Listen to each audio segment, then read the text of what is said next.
Stars, cars, guitars.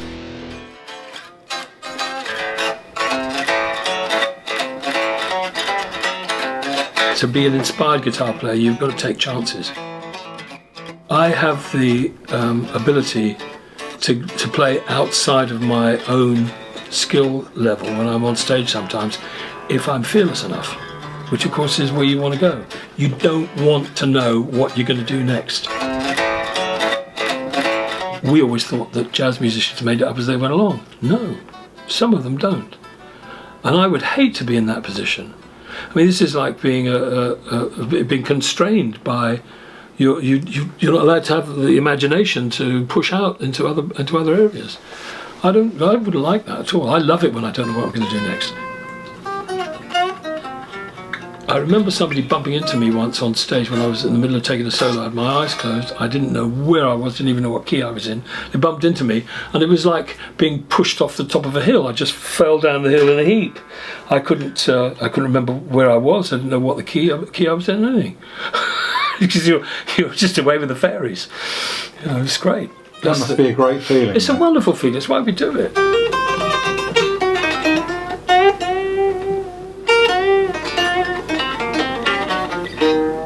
I grew up listening to all sorts of music because my brother was into jazz, and so I grew up listening to all sorts of people. And my big influences are like Miles Davis and John Coltrane. In fact, one of the things that when I was starting out playing and I was trying to figure out how could I be a bit different to other guys, that seemed to be important. Now I'd like to be as good as, Mark Knopfler. But in those days I wanted to be really different, so I listened to Jim McGuinn, who played with the Byrds, who's known as Roger McGuinn in those days. And I thought, if I want to be different, why don't I listen to horn players? So I listened a lot to John Coltrane, who played with Miles Davis, as you know. And that's one of my favourite ever records, is My Favourite Things by John Coltrane. So I found the idea of their point of view, because the thing about any musical instrument is where your hands fall on the notes. So piano players, it's very easy for them to play notes that are right under their fingers. As a guitar player, it's incredibly easy for me to jump octaves or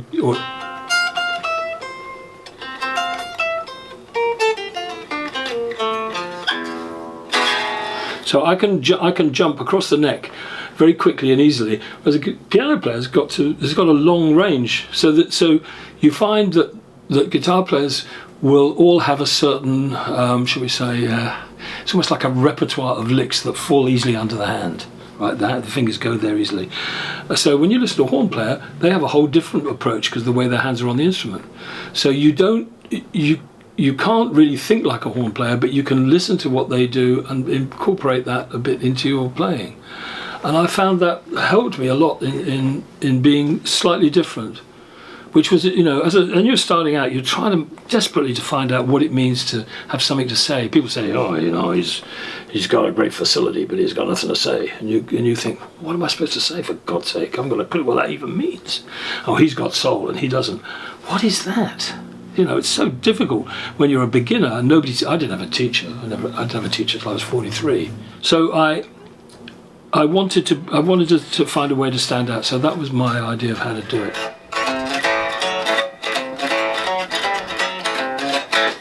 This is a guitar I've had most of my life.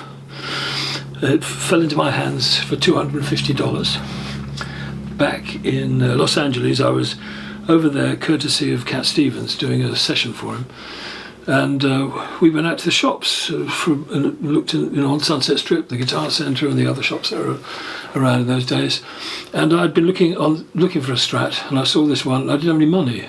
Well, I had some money, but it was all in a bank in England, and I was in LA. And so Cat Stevens kindly bought it for me.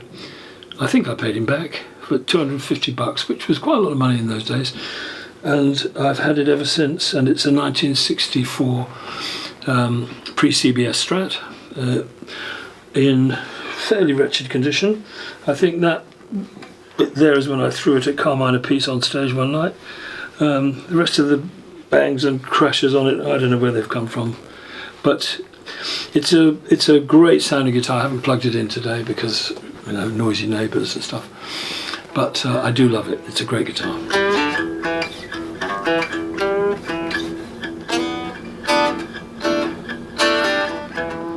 My rock and blues side, of course, we've got Jimmy Reed and Howling Wolf and Muddy Waters and all those guys that I loved. And it's very hard to explain why a bunch of kind of suburban kids like Eric and me and Jeff Beck, I'm sorry to include myself in that trio, but it's got to be done. We all fell in love with the blues, which is not our heritage music at all. Why is it? It had such an effect on us. It spoke to you. Yeah, it spoke to us, and it still does.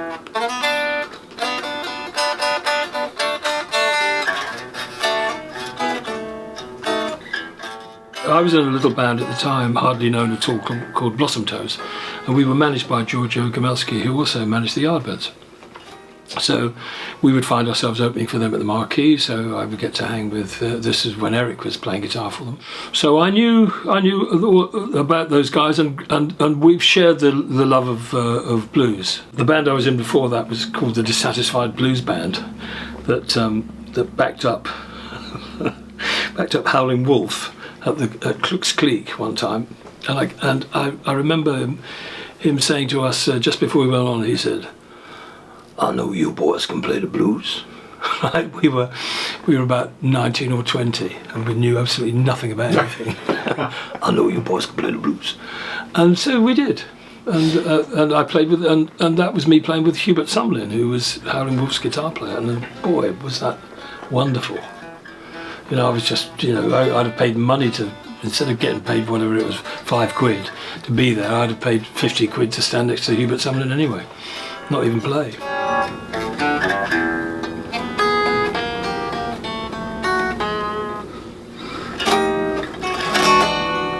I still listen to blues players. Sometimes I listen to the more modern ones just to see what they're up to, and there's some great players in the world, that have all the things they're supposed to have. They have soul and feel and space and the rest of it. So Eric, I saw playing with the Yardbirds loads and loads of times, and my little band opened up for them several times, and I got to know Eric on a kind of how you doing kind of basis back from them when we were both in our 20s. Tell me, why is Jeff Beck so special? Jeff Beck doesn't think like anybody else. Jeff Beck approaches the guitar in a way that I've never had anybody else come even close. I've had the pleasure of playing on stage with Jeff several occasions, and I've jammed with him at my friend's house, just sitting around playing, and he's so good, it's scary. I asked him about, he would play a harmonic like this, and then he would use the wang bar to play a melody, right? And I'm not even going to try to do it because I can't. And he would use all these different harmonics on the guitar, and using the wang bar would play a tune. I said, "How did you, where did you get that from?" He said, "I just did it one day and it worked." I said, "Well, I get up in the morning, make a cup of tea. You get up in the morning and you invent a whole style of how to do things that nobody else has ever done." Does Jeff Beck play from the head or the heart? Oh, from the heart. Absolutely from the heart. Yeah. So none of it is calculated. He flies. He just flies. He seemingly has no boundaries. I'm a huge fan. He's a lovely, lovely guy, and one of the most talented guitar players on the planet. I mean, but like everybody, the great thing about Jeff is he's not afraid to crash and burn. I mean, he will take a solo and not get it right, and doesn't care, just keeps going. Scary how good he is. When he plays, sitting around, you might even be playing this guitar, and you play a Goodbye Pork Pie Hat. It is so perfectly played. He must practice. Well, I know he practices because I asked him, does he practice every day? And he said yes. And I took that to heart, because then I made sure I practiced every day. Compare for me Jeff Beck with Hendrix. Tell me about Hendrix. How do those two compare? That's a difficult question because Hendrix, of course, invented an entire style. I think Jeff can cover loads more areas than Hendrix could. He's he's at home with the blues. He's at home with jazz. You know, he can play rockabilly. And has done, and I've seen him do all sorts of different things. Hendrix invented a style and was, without a doubt, the greatest showman on guitar in his day. I don't think I can think of anybody that comes even close to emulating what Hendrix could do. Between the playing it behind his head, which is not actually that hard, but playing it with your teeth, that's a bit of a challenge, especially if you're slightly older. You leave your dentures between the strings. Leave them on the string.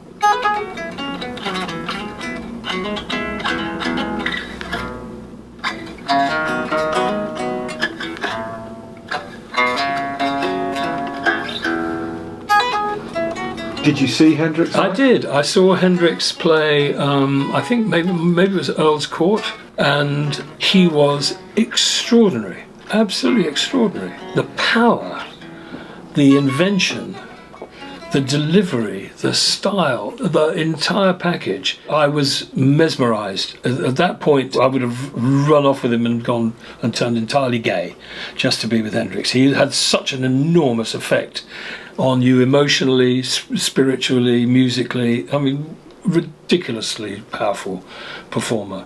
Mitch Mitchell suited Hendrix really well because he was so flamboyant and he could keep up with him. And he drove that band really well. I liked Mitch. He was very busy, but what a facility.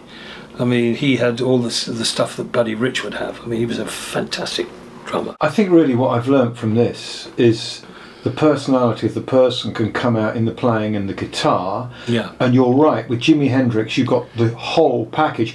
And he had a lovely on-stage personality. He was very warm, came across very rock and roll, but quite gentle. Yeah, he was quite gentle. I spent an evening with him and some other people at a barbecue. He was, as you say, very gentle, very quite shy, and lovely, and played whatever guitar was lying about, sitting around a bonfire in the back garden somewhere in North London. And yeah, I was not disappointed. Having spent a little time with him, I was not disappointed with him at all. Sometimes you can spend time with somebody and they'll annoy you, but not him, not at all. Quite the contrary. His death far too soon shocked all of us.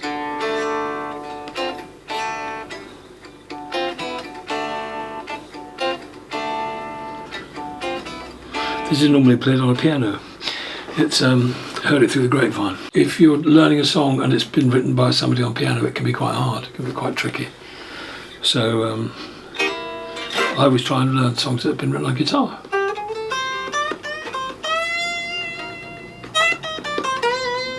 Who really blew you away and you thought, sharp intake of breath? Well, if you were to ask me who my favourite guitar players, which is another way of asking that question, my favourite guitar players would have to start with Django Reinhardt, who plays like nobody in the world. And I don't know if you know this story, but he's a gypsy guitar player. He's from Belgium, I believe. And in a fire, his caravan caught fire, and two of his fingers were welded together. And so he essentially plays with only two fingers, and he can do more with two fingers. I'm not going to make that gesture I made earlier to you with two fingers.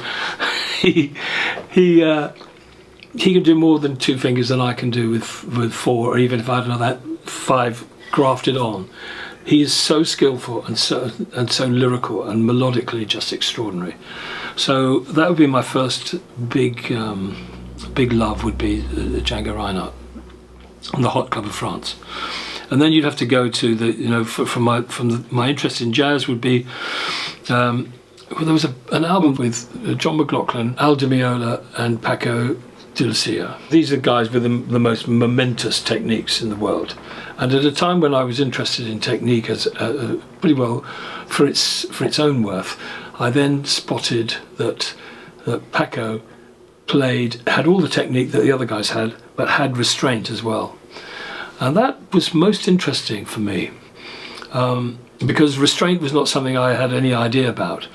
And somewhere in my life I bumped into a beautiful quote, which was, music is made up of notes and spaces, and the spaces are the hardest to play. And that had a profound effect on me. I realised I needed to take a breath. So, and Paco was the of those three players, and they're all wonderful, and I have huge respect for them.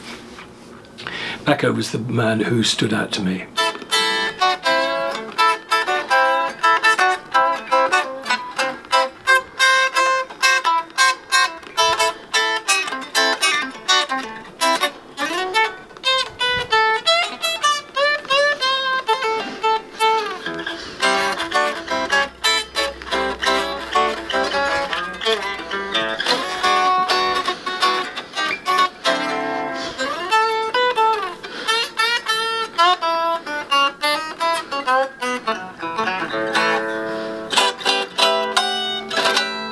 Who was the first guitarist who made you think, wow, you're special, I want to be like you? I think it's probably Hank Marvin.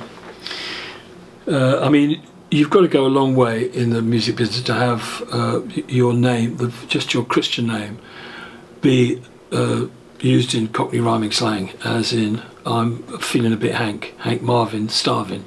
I think, you know, if ever there's an accolade worth having, it's that one.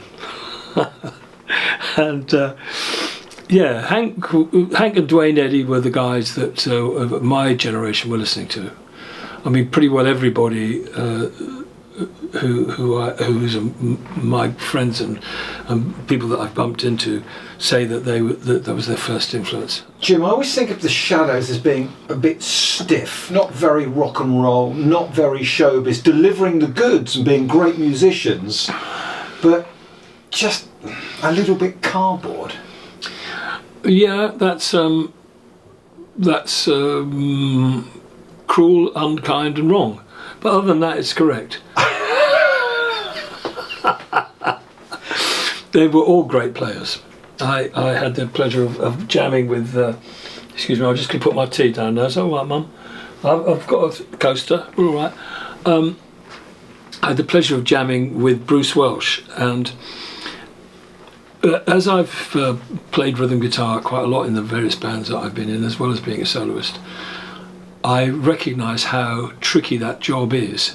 I thought the Shadows were, as I got to look at them later, how really good they were. Really a good band. But at the time, the image was wrong. The image was suits and ties. So they didn't. There was more about the music than it was about the show. And also, don't forget, it's a British band, and in those days, the British weren't really letting their hair down. It was very straight, and that's what they grew out of that. This has been great. We'll have to do a follow-up. Could you just maybe play something with your teeth? Can I borrow your teeth? Because I don't have a pick, and I like that thing that Jeff Beck has a pick that he gives out to people, and it says Jeff Beck doesn't use a pick.